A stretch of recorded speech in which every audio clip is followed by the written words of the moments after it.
Aleyküm selam.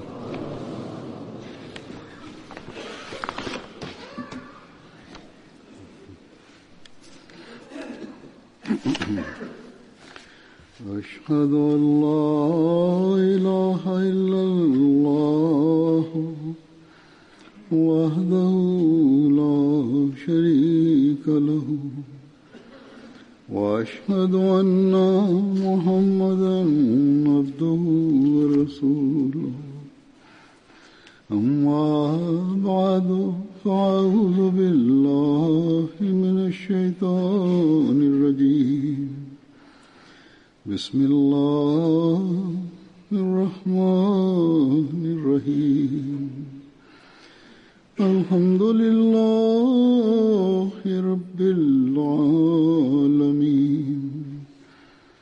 الرحمن الرحيم مالك يوم الدين إياك نعبد وإياك نستعين اهدنا الصراط المستقيم صراط الذين أنعمت عليهم غير المغضوب عليهم ولا الضالين.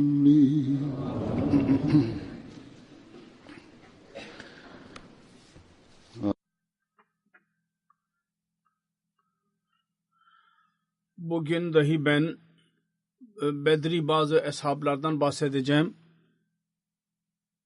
Onlardan birincisi Hazret Amir bin Rabiya'dır radıyallahu anh.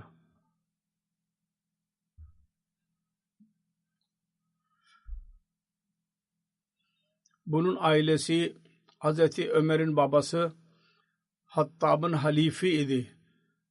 Onlar Hazreti Amir'i evlat olarak edinmişti kendisini. Bu sebepten dolayı önce kendisi Amir bin Hattab adıyla meşhur idi.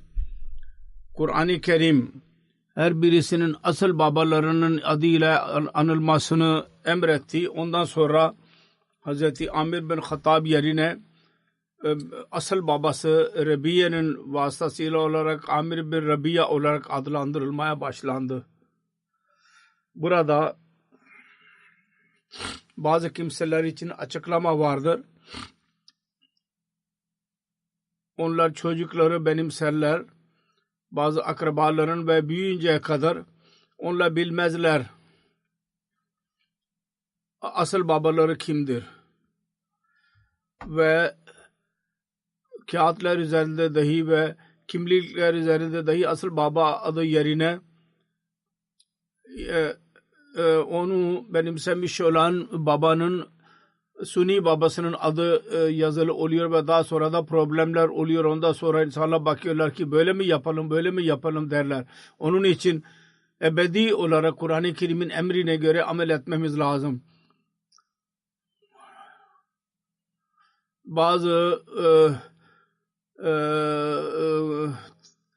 Bazı çocuklar resmi olarak verilir ve onların babaları hakkında kendilerine söylenmez onlar dışında.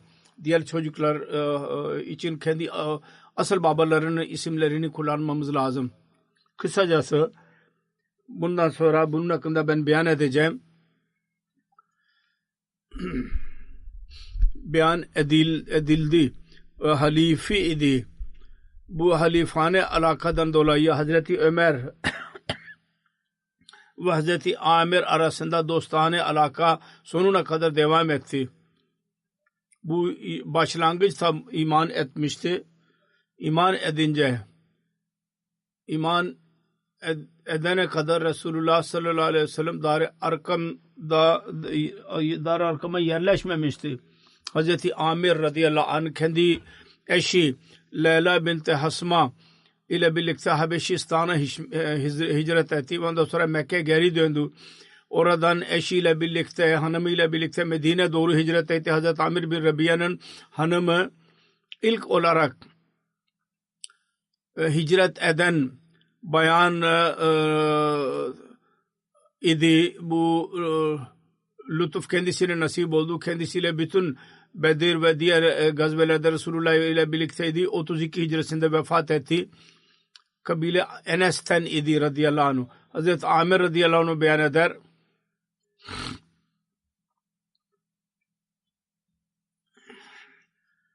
Resulullah sallallahu aleyhi ve sellem buyurdu ki aranızdan birisi cenazeyi görürse ve onunla birlikte gitmek istemezse o zaman ayağa kalkmalı ki cenaze oradan geçsin. Geçene kadar yahut yere konsun. O ana kadar ayakta kalmalı. Abdullah bin Amir, Hazreti Amir babasından rivayet eder. Bir gece namaz için ayağa kalktı. Bu öyle bir çağıydı ki insanlar Hazreti Osman hakkında ihtilaf ediyorlardı. O zaman fitnenin başlangıcı başlamıştı fitne.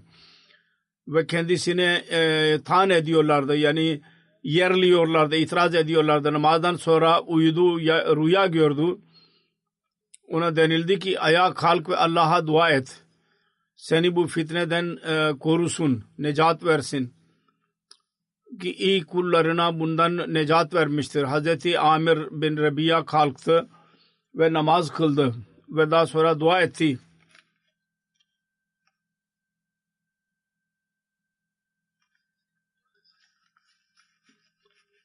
Ve ondan sonra hastalandı ve evinden çıkmadı. Onun cenazesi çıktı sonunda. Yüce Allah onun fitnesinden kurtarmanın bu yolunu seçti. Hazreti Amir beyan eder. Ben tavaf esnasında Resulullah sallallahu aleyhi ve sellem ile birlikteydim. Resulullah sallallahu aleyhi ve sellem'in ayakkabının bağı kesildi. Ben dedim ki ya Resulullah bana verin ben onu düzelteyim. Resulullah sallallahu aleyhi ve sellem buyurdu ki bu eğilmek tercih etmektir ve ben tercih etmeyi sevmem. Bu derece kadar Resulullah sallallahu aleyhi ve sellem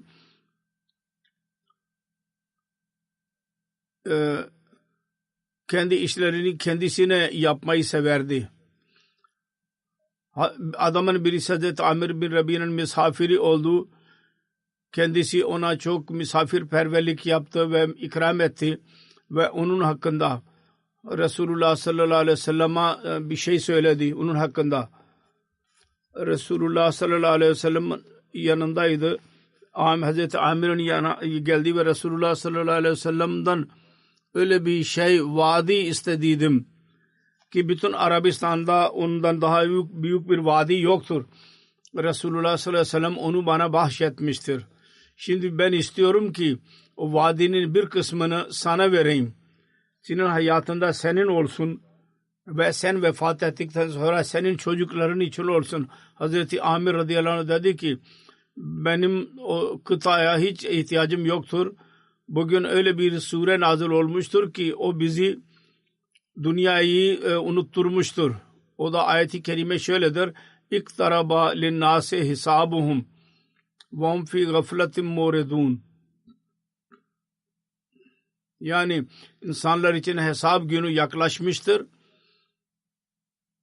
ve onlar buna rağmen gaflet durumunda yüzlerini çevirmiş durumdadırlar.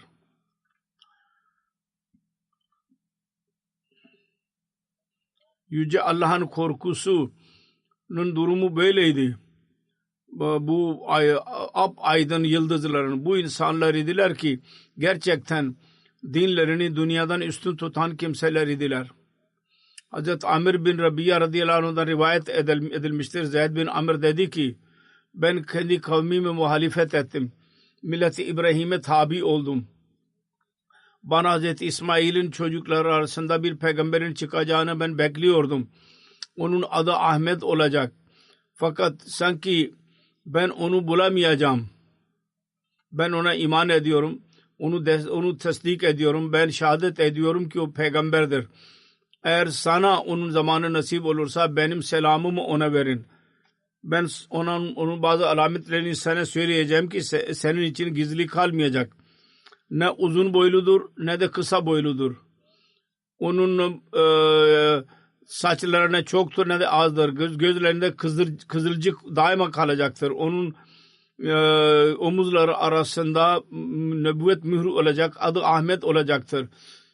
Mekke doğum yeri olacaktır ve biat yeri olacaktır. Kavmi buradan çıkaracak onu.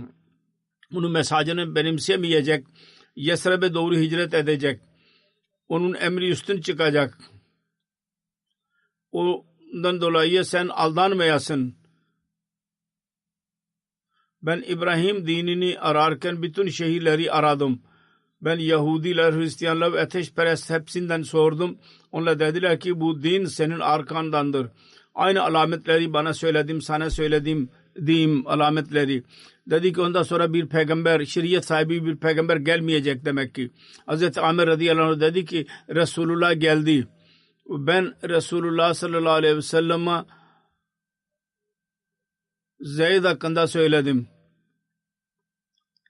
Resulullah sallallahu aleyhi ve sellem buyurdu ki ben onu gördüm.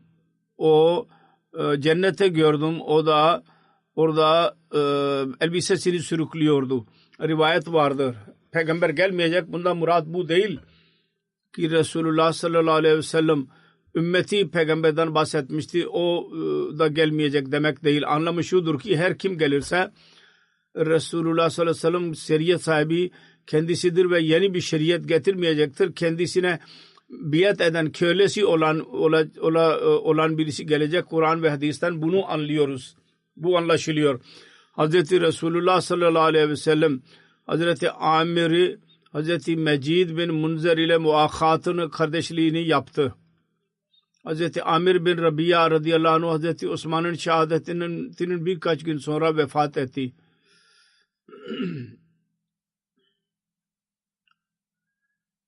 İkinci sahabe Hazreti Haram bin Milhan'dır radıyallahu anh.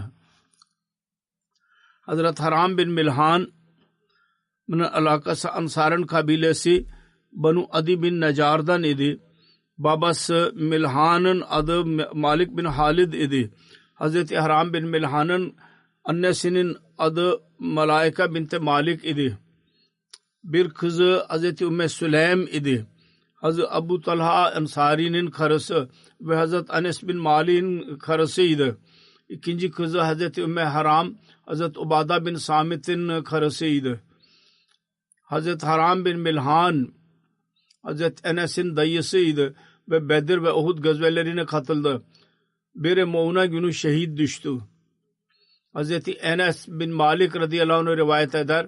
Bazı kimseler Hazreti Resulullah sallallahu aleyhi ve sellem'in huzuruna çıktılar ve dediler ki öyle insanları bizimle beraber gönderin ki bize Kur'an ve sünneti öğretsinler.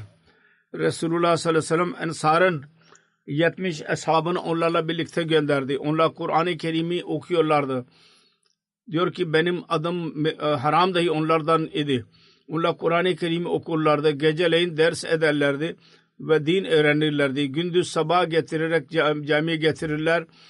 Odun getirirlerdi ormandan ve onları satarak Ehl-i Suffa için yemek satın alırlardı. Hazreti Haram bin Milhan Bere Mauna'nın birkaç ay önce dahi ben bundan bahsetmiş bulunuyorum. Bere Mauna'nın olayından daha da beyan edilmiştir. Bu konuda Buhari'nin bazı rivayetlerini şimdi ileri süreceğim. Daha önce beyan edilmemiştir. Hazreti Enes bin Malik'ten rivayet edilmiştir. Hazreti Haram bin Milhan bir Mahuna günü kendisine mızrak atıldı. Kanını avucunu aldı ve yüzünü serpti ve saçına serpti ve dedi ki Fuztu bi Rabbil Kabe'te. Kabe Rabbinin adına yemin ediyorum ben başarıya ulaştım. Hazreti Enes radıyallahu anh'da rivayet edilmiştir. Resulullah sallallahu aleyhi ve sellem'in yanına bazı kabilelerin bazı kimseleri geldiler ve dediler ki biz Müslüman olduk ve kendisinden kendi kavminin mukabele için yardım istediler. Resulullah sallallahu aleyhi ve sellem onların 70 ensar ile onlara yardım etti. Hazreti Enes diyordu ki biz onlara kari diyorduk. Gündüz onlar odun getirirler ve geceleyin namaz kılarlardı. Onlar bunları götürdüler. Bir Mauna adlı yere gidince onlarla isyan ettiler ve hepsini öldürdüler. Resulullah sallallahu aleyhi ve sellem bir aya kadar ve bazı rivayetlere göre 40 güne kadar namazda ayağa kalkarak Reel ve Zakvan ve Benu Lehyan aleyhinde beddua ediyordu. Hazreti Enes'ten rivayet edilmiştir. Kariler şehit edilince Resulullah sallallahu aleyhi ve sellem bir ay ayağa kalkarak acizane bir şekilde dua etti. Bazı ikinci rivayet vardır Buhari'de. Ben Resulullah sallallahu aleyhi ve sellem görmedim ki bundan daha fazla üzüntüye girmiş olsun. Sonra bir rivayet vardır. Hazreti Enes'den rivayet edilmiştir. Resulullah sallallahu aleyhi ve sellem rükûden sonra ayağa kalkarak bir aya kadar Banu Süleym'in bazı kabileleri elinde dua etti ve dua etti. Dedi ki karilerden 70 insanı müşriklerin yanına gönderdi. Bu kabileler araya gitti ve onları öldürdü. Halbuki onların ve peygamber arasında bir anlaşma vardı. Yine aynı beyan vardır. Ben hiçbir zaman görmedim kendisini birisine üzülmüş olsun bu karilerin ölümüne üzüldüğü kadar. Sonra bir referans vardır. İbn-i Hişam, Siret İbn-i Hişam'dan Cabbar bin Salma, Amir bin Tufayl ile birlikte o zaman mevcut idi. Daha sonra Müslüman oldu. Diyor ki İslamiyet'e girmenin sebebi şu oldu ki ben adamın birisinin her ikisi omuz arasında mızrak attım. Dedim ki mızrak onun göğsünden ötür tarafa çıktı. Sonra onun şöyle dediğini duydum. Fuztu ve Rabbil Kabe'te. Kabe Rabbina yemin ediyorum ben muradıma ulaştım. O da sonra ben kendime dedim ki nasıl başarıya ulaştı?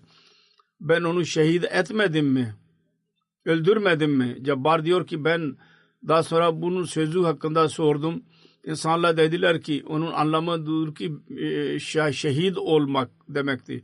Cabbar dedi ki ben dedim ki o Allah yanında başarıya ulaşmıştır kesinlikle. Bu insanlar dediler ki 2-3 sahabında buna benzer sahabeler vardır. Bu gibi kelimeler buna benzer.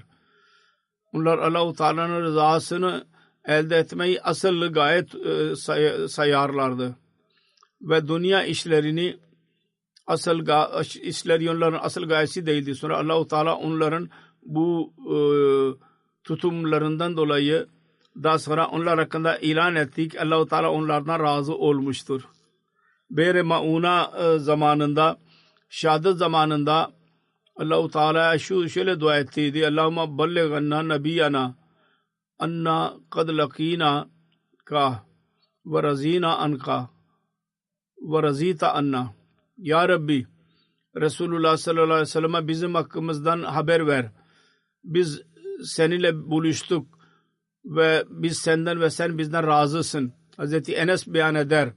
Hazreti Cibrail aleyhisselam Resulullah sallallahu aleyhi ve sellem'in yanına geldi ve Resulullah sallallahu aleyhi ve sellem'e haber verdi. Resulullah sallallahu aleyhi ve sellem'in o bütün arkadaşlar Allah ile mülaki oldular ve Allah onlardan razıdır. Hazreti Mirza Beşir Ahmet radıyallahu anh bu olayı hakkında beyan eder. Beyre Mauna'nın olayları ve Reci'den kabilelerinin bu kin ve düşmanlarını biz öğreniyoruz. Onlar İslam ve İslamiyet'e tabi olanlar hakkında kalbinde tutuyorlardı. Öyle ki İslamiyet aleyhinde en düşük yalan ve aldanmaktan dahi onlar çekinmiyorlardı. Ve Müslüman bütün hazırlıklarına rağmen bazen müminane hüsnü zandan dolayı onlara aldanıyorlardı. Kur'an-ı Kerim'in hafızları ibadet eden, teheccüdü hiç kaçırmayan, caminin bir köşesinde oturarak Allah'ın adını anan ve ondan sonra fakir kimseleriydi yine. Onlar bu zalimleri din öğrenme gayesiyle kendi vatanına çağırdılar ve onlar vatanına ulaşınca onları zalimane bir şekilde öldürdüler. Hazreti Resulullah sallallahu aleyhi ve sellem bu olaylardan çok sadme duydu, üzüntü duydu. Fakat o an Reci ve Beyre Mauna'nın katilleri aleyhinde bir savaş yapmadı, üzüldü. Fakat savaş yapmadı onlar aleyhinde. Bu haberin gelmesinden sonra 30 güne kadar her gün sabah namazında çok ağlayarak Rel ve Zakman ve Seyya ve Benul Lahyan'ın adlarını anarak Allah-u Teala'nın huzurunda dua etti. Ya Rabbi, sen bize merhamet eyle ve İslamiyet'in düşmanlarına mani ol. Onlar senin dinine olmak için bu kadar merhametsizce suçsuz Müslümanları öldürüyorlar. Bugünlerde dahi düşmanın elini mani olmak için Allah-u Teala'ya dua etmek lazım. Allah-u Teala'dır ki onları korusun ve bizim için dahi kolaylık yaratsın. Hazret Sa'd bin Havla bir sahabiydi.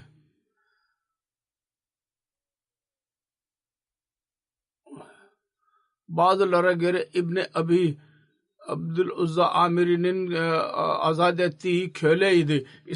Müslüman oldu ve sabikin da onun adı sayılıyor. Habşa'ya ikinci defa hicret edenlerden birisiydi. Hazreti Sa'd bin Havla Mekke'den Medine'ye hicret edince Hazreti Kulsum'un elinde ikamet ettiği İshak ve Musa ehli Bedir'den olduğunu beyan etmiştir. Hazreti Sa'd bin Havla Bedir gazvesine katıldığı zaman 25 yaşındaydı. Uhud ve Handek ve Hudeybiye barışına da iştirak etti. Hazreti Sa'd radıyallahu anhu Hazreti Subeyya Aslamiye'nin kocasıydı. Hiccetul Veda zamanında vefat etti. Vefatından belli bir müddet sonra çocuğu doğdu. Resulullah sallallahu aleyhi ve sellem karısına buyurdu ki sen bu doğumdan sonra evlenebilirsin. Hiccetul Veda'dan sonra öldükten sonra ölümü hakkında Tabri dışında birisi ihtilaf etmemiştir. Onun yanında onun vefatı daha sonra oldu. Daha önce olduydu. Hazreti bir sahabi Hazreti Ebu Haysam'dır radıyallahu anh. Hazreti Ebu Haysam bin At-Tayyihan Ansari'nin asıl adı Malik idi. Fakat künyesi Ebu Haysam ile meşhur oldu. Akik idi. Kabileden Veliye'den idi. Kabile Ağus'un dalı Veli'den olduğu beyan ediliyor. Onlar Banu Aşal'ın halifi idiler.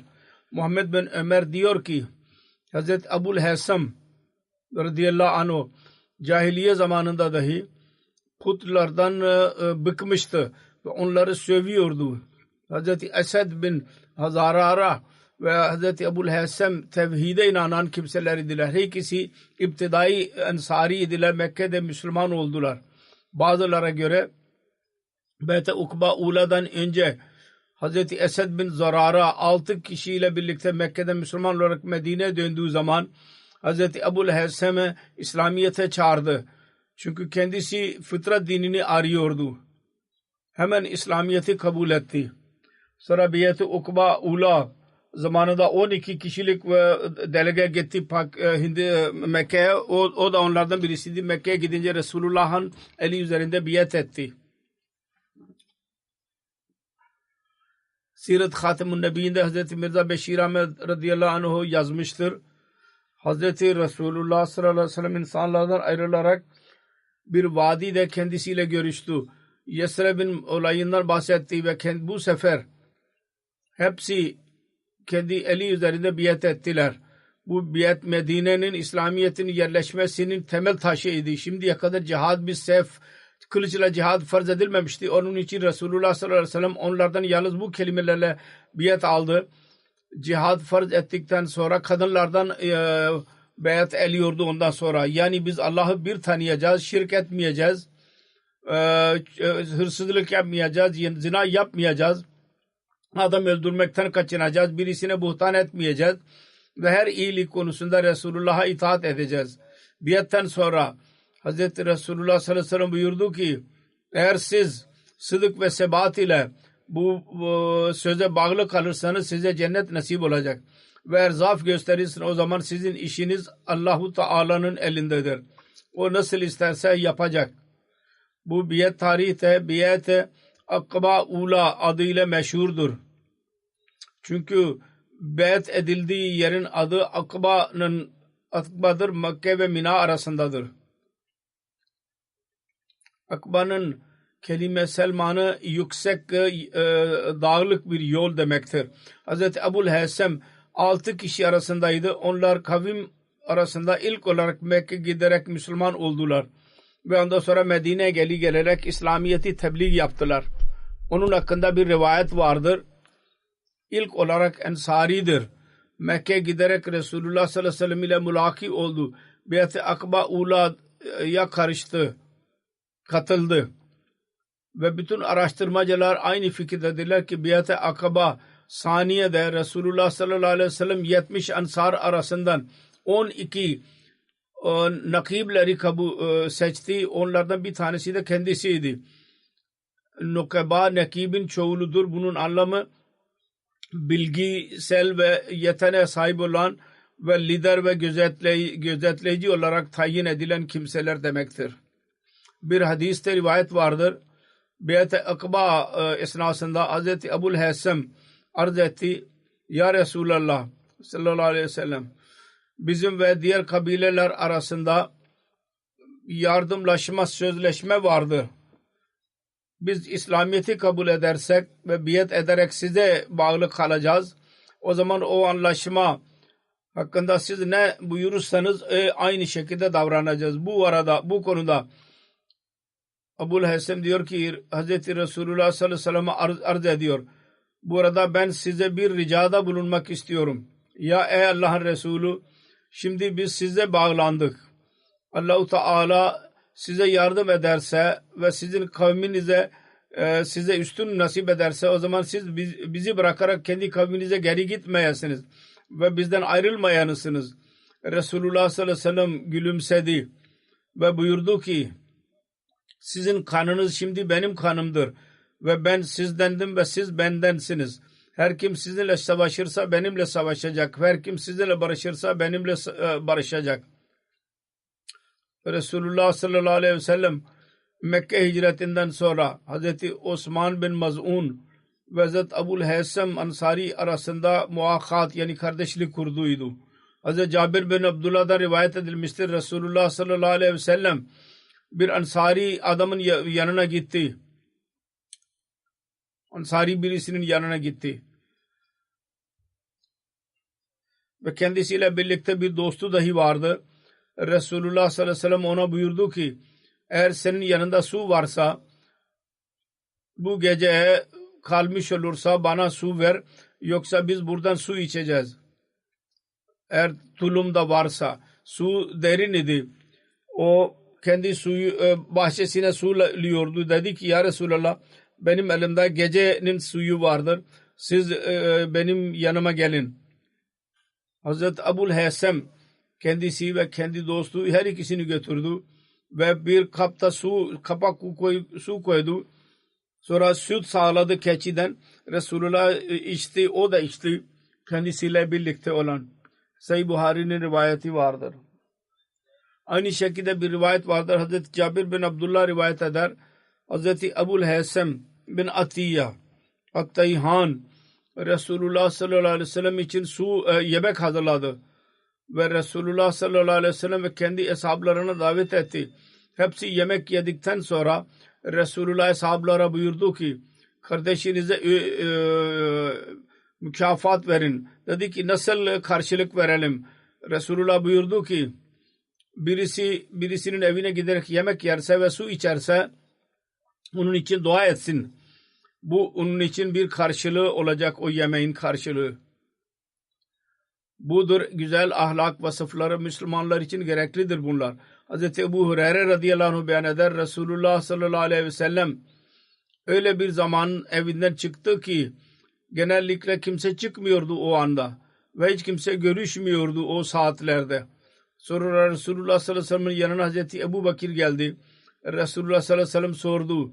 Ey Ebu Bekir, seni neyi getirdi buraya? Dışarı evden geldin. Arz etti ki ben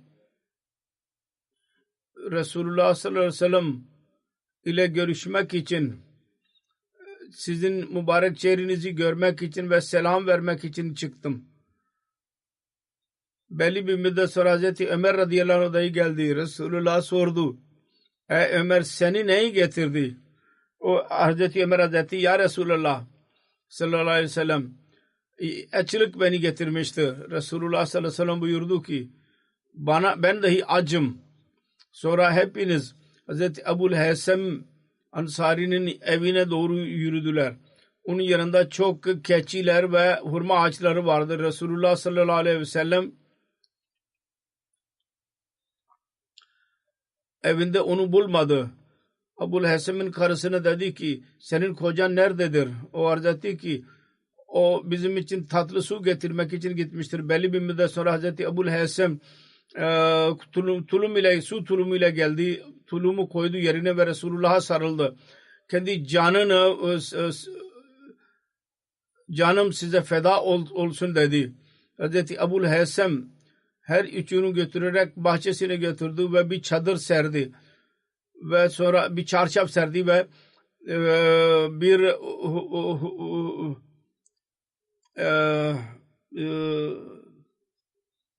hurma dalını getirdi. Dedi ki Ebu'l Heysem sen niye pişmiş hurmaları niye getirmedin? Hepsini getirdin. Arz etti ki ya Resulallah ben istedim ki siz istediğinize göre kendiniz seçerek yiyiniz. Resulullah sallallahu aleyhi ve sellem Hazreti Ebu Bekir ve Hazreti Ömer radıyallahu anh hurmaları içtiler ve su içtiler. Yediler ve içtiler. Resulullah dedi ki Allah adına yemin ediyorum bu nimetlerdir ki sinler hakkında kıyamet gününde size sorulacak.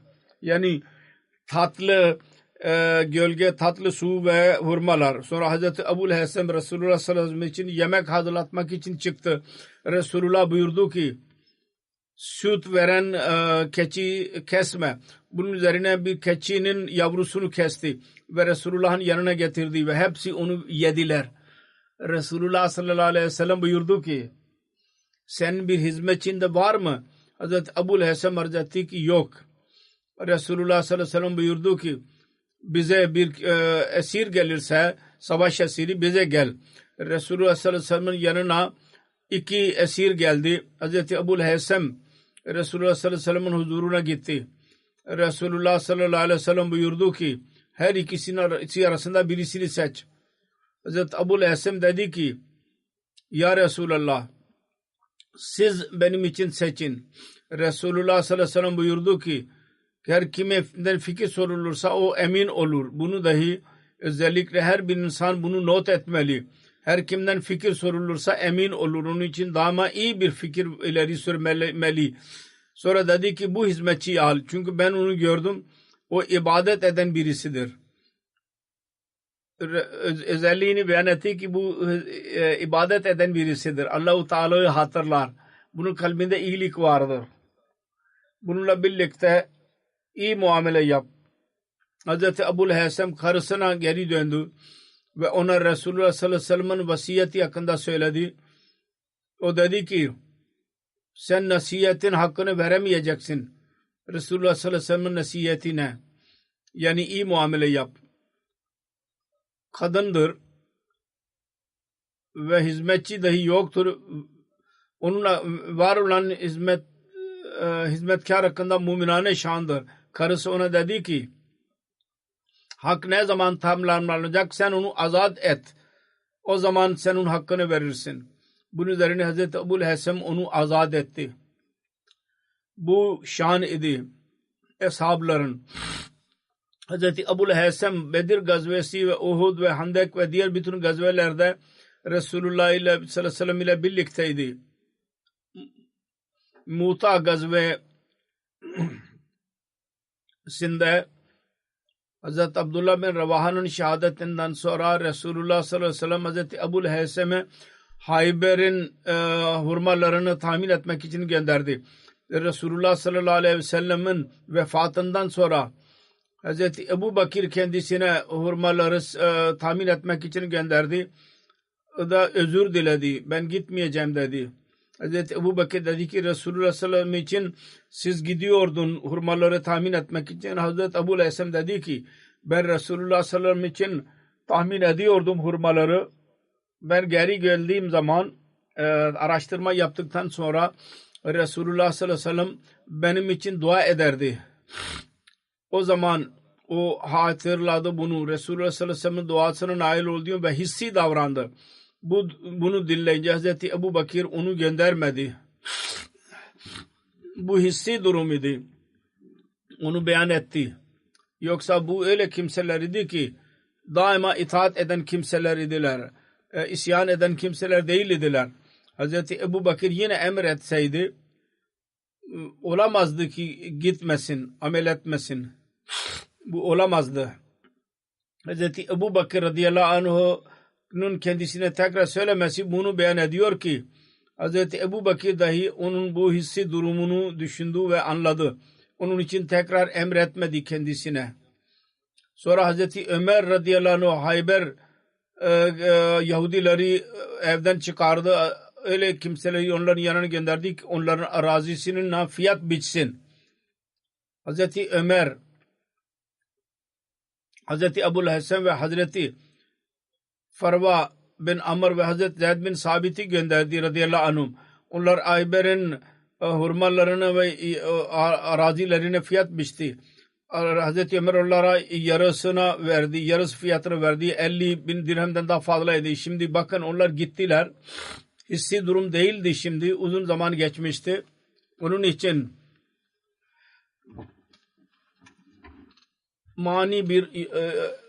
bir mani yoktu burada.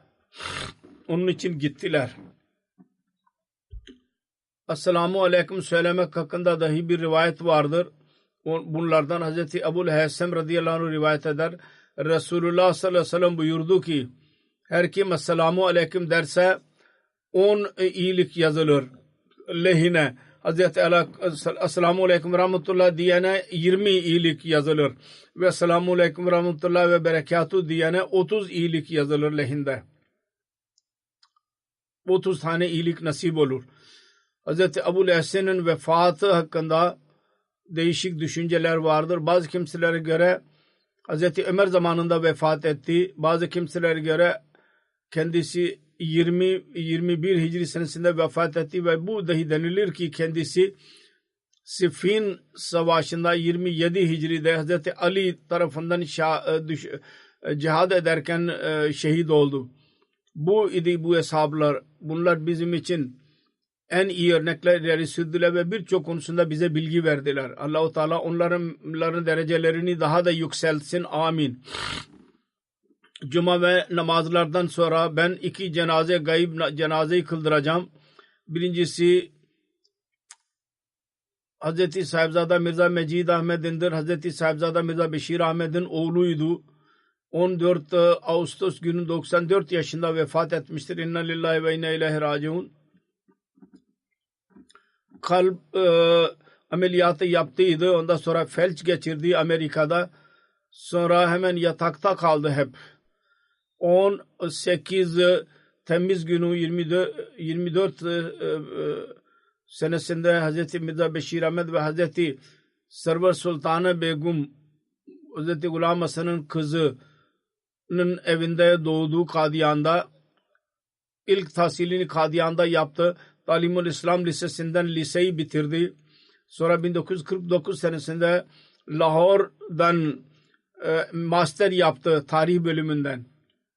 Government College. Mezun olması üzerine insanlar Hazreti Sahibzada Mirza Beşir Ahmed'a tebşir mübarekbad verdiler, tebrik ettiler ve şükür etti Hazreti Mirza ve bunu da yazdı. Aslında müminlerin cemaati mutluluk ve üzüntü anında birbirlerine yardım ediyorlar ve birbirlerinin yardımıyla rahat ve sekinet buluyorlar. Bu cemaatin düşüncesinin merkezi noktasıdır. Sonra diyor ki ben kardeşlerime rica edeceğim. bu mutluluk zamanında şunu dahi dua edin ki Allah-u Teala Aziz Mecid Ahmet'e bilgi seviyesine ulaştırmıştır. Aynı şekilde gerçek bilgiyi dahi kendisine nasip etsin ve ona göre amel etmeyi dahi kendisine nasip eylesin. Çünkü bizim hayatımızın asıl gayesi budur. Mirza Mecid Ahmed radıyallahu anh 7 Mayıs 1944 senesinde hayatını vakfetti din için. Tahsilini dahi devam ettirdi. 1949 Aralık ayında Camiatul Mübeşşirine girdi ve Temmuz 1954 senesinde camiadan mezun oldu. Nikahı 28 Aralık günü 1950 senesinde Jalsa'nın 3. gününde Sahibzade Kudsiye Begum, Hazreti Nawab Abdullah ve Hazreti Nawab Ahmadullah Hafiz Begum'un kızı ile 2. halife nikahını kıydı. Evladı arasında büyük kızı vardı Nusret Jahan Begum, Mirza Nasir Ahmet Tarık'ın karısıdır. Mirza Beşir Ahmet'in torunudur, onun karısıdır. Sonra oğlu vardır Mirza Mahmud Ahmet. Sonra Durre Samin vardır bir kızı. O da Mir Mahmud Ahmet'in gelinidir. Sonra oğlu vardı Mirza Gulam Kadir Şehid.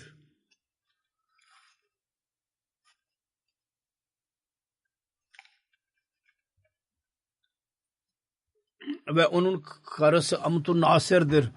Seyyid Mir Davud Ahmet'in kızıdır. Sonra 5. evladı Faiza Hanım'dır. Seyyid Mudassir Ahmet'in eşidir ve o da hayatını vakfetmiştir. Vakf-ı zindigidir. 1954 Temmuz'unda Sahibzade Mirza Mecid Ahmed şahit diplomasına nasip oldu. İlk olarak 20 Kasım 1954 senesinde Talim İslam College'e görevlendirildi. Sonra Tahrik-i Cedid'in altı Gana Kumasi şehrine gönderildi müdür olarak. 1963 senesinde Pakistan'a geri döndü. Sonra 1904 senesinde Talim-i İslam'a tekrar görevlendirildi. Talim-ül İslam College millileştirilince Bhutto zamanında Nisan 1975 senesinde millileştirildikten sonra istifa etti ve encümene dedi ki ben hayatını vakfetmiş bulunuyorum. Naib Nazır olarak görevlendirildi. 1976 senesinde 3. halife Amerika ve Avrupa'ya tur yaptı. O zaman Mirza Mecid Ahmed privat sekreter, özel kalem müdür olarak 3. halife ile birlikteydi. 1978 senesinde Naib Nazır Ala olarak görevlendirildi ve 1984 senesinde oradan emekliye ayrıldı. Onun oğlu, damadı Seyyid Mudassir Ahmed diyor ki Siratul Mehdi'nin bir kısmını İngilizceye çevirmişti ve Al-Fazıl'da konular yazıyordu. Bilgisel bir kimseydi. Ben o kitaplar şeklinde Nokta Nazar adı altında kitap şeklinde neşredilmiştir. Okumayı çok severdi.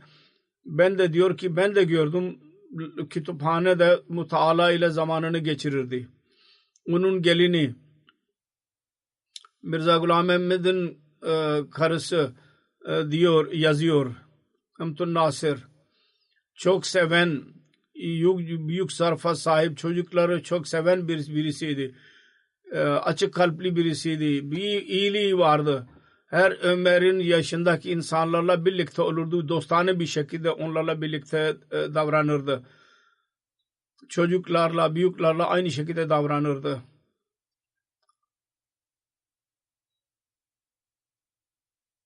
Diyor ki kendi oğlu Mirza Gulam Ahmed'in şehidinin şehadetinden sonra sabır etti ve şehadetinden sonra diyor ki Mirza Mecid Ahmed ve karısı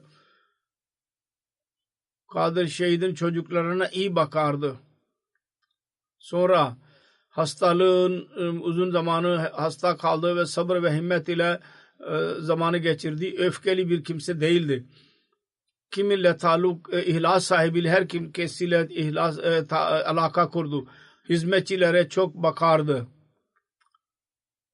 Onun damadı Mirza Nasir Ahmed yazıyor. diyor ki Mirza Mecid Ahmed'in fikri üstün olurdu. Açık bir fikir olurdu. Her var olan fikre evet demezdi. Ne iyi görürse ona göre fikrini ileri sürerdi. Allah-u Teala kendisine mağfiret eylesin, merhamet eylesin ve onun çocuklarına dahi onun iyiliklerini devam ettirmeyi nasip eylesin ve daima hilafete ve cemaate bağlı kalmalarını nasip eylesin. İkinci cenaze Seyyide Nasim Akhtar Hanım'ın cenazesidir. O da Muhammed Yusuf'un karısı idi. Amla Nuriya'dan Şehupura ilinden 27 Mayıs 1918 senesinde vefat etti. İnna lillahi ve inna ileyhi raciun. Hz. Mesih Maud Aleyhisselam'ın sabitçi Hz. Veli Muhammed'in torunu ve Kazi Din Muhammed'in kızı idi. Pakistan kurulduktan sonra babası Kadiyan'dan hicret ederek Rabbaha intikal etti. Evlendikten sonra baba Nuriya'da dahi kaldı. Yalnız cemaat görevlerinde bulundu. 18 senede Sadr Lacna görevini yaptı yerel olarak. Namaza, teheccüde hiç kaçırmayan, fakirleri seven, komşulara iyi davranan, sade ve alçak gönüllü bir kimseydi. Çok ihlas sahibi bir kadındı. Kur'an-ı Kerim'i tilavet eder ve tercümesini okuyan birisiydi. Düşünmek adetine sahibiydi. Amel etmeye dahi çalışırdı. Çocuklara Kur'an-ı Kerim'i okuturdu ve birçok Ahmedi ve gayri Ahmedi çocuklar kendisinden Kur'an-ı Kerim'i öğrendiler. Oğlu muballiktir Mali'de, Afrika'nın Mali şehrinde, ülkesinde. Mali'ye görevlendirildiği zaman orada Afrika'da Ebola virüsü hastalığı vardı. Gayri Ahmedi birisi dedi ki çocuğunuzu oraya göndermeyiniz bu durumda. Orada veba salgını vardı. Hemen dedi ki ben her iki oğlu vakfe zindegidir murabbi. Ben onlara dualardan sonra Allah-u Teala'nı verdim, vakfettim. Artık onlar Allah'ındır. Ben üzülmüyorum.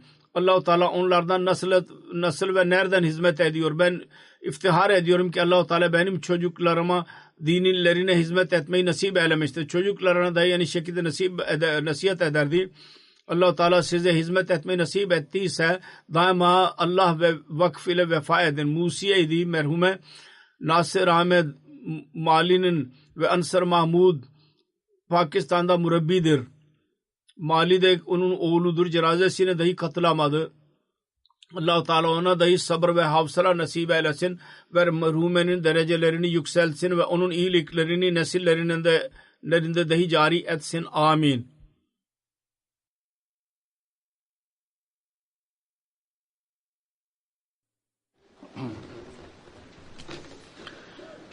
Elhamdülillah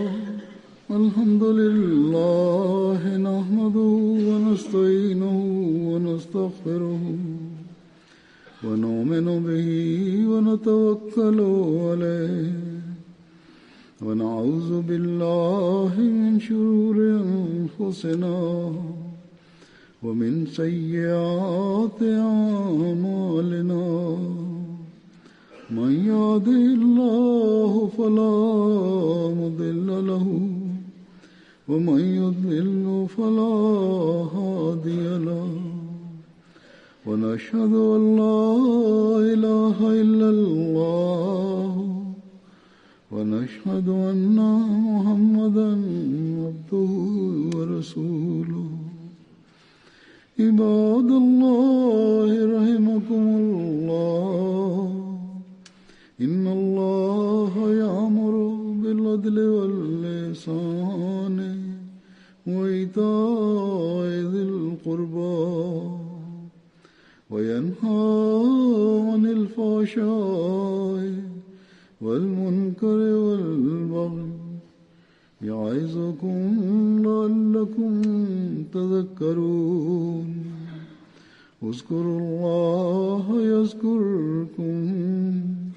وادعوه يستجب لكم ولذكر الله أكبر.